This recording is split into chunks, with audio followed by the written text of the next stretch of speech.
All right, this is the car crash experiment presented by Corbin Raish, or me. What is the car crash experiment? Well, it was a experiment conducted in 1974 by Loftus and Palmer. And who are they? Well, Elizabeth Loftus was a cognitive psychologist that has conducted research on the malleability of human memory. John Palmer graduated from Duke University with a Bachelor of Arts in Psychology and the University of Texas with a PhD.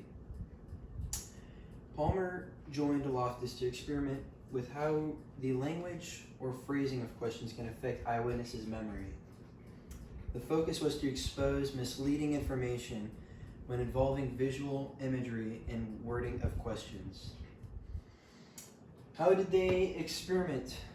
Well, the first experiment involved 45 students from the University of Washington. There were 5 conditions, but each participant was assigned only one. They were to watch 7 films of traffic accidents that had a duration of 5 to 30 seconds for each one. These films were presented in a random order for each of the 5 groups that contained 9 people in each. Each group was then asked a question regarding the speed of the cars, but the questions varied for each group. About how fast were the cars going when they smashed, collided, bumped, hit, or contacted each other. The change for the questions was the verb, as you can see right here. So smashed, collided, bumped, hit, and contacted are the independent variable, and speed of the cars was the dependent variable. Looking at the chart, we can infer that the verb did affect participants' memory of the accident. The people that heard the question with the verb smashed thought the cars were going faster. The people that heard collided thought the cars were not as fast as smashed. And then we have like contacted, where they thought they only went about 32 miles per hour as opposed to 42 miles per hour.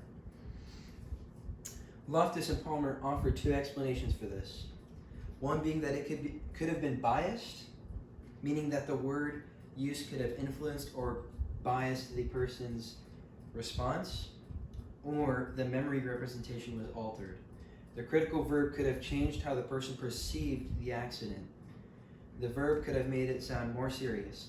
So like in this instance, smashed sounds a lot more serious than hit or contacted, and collided sounds more serious than bumped. And I mean, that just makes sense. Like the verbs sound way more critical. I mean, yeah. All right, for my skit, I'm going to be asking 3 people questions regarding a snail and how fast it was moving.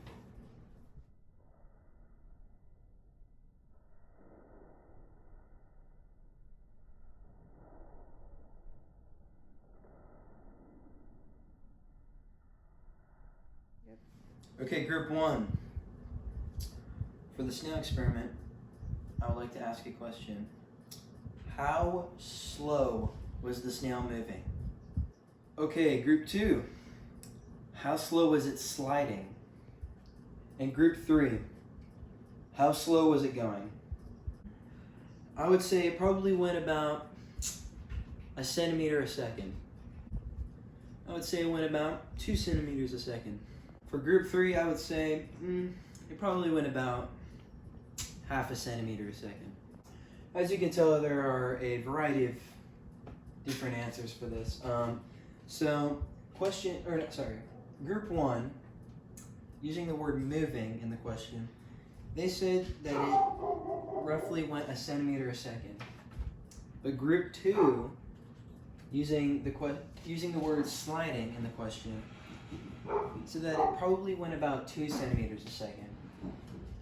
But group 3 said that it probably went about half a centimeter a second.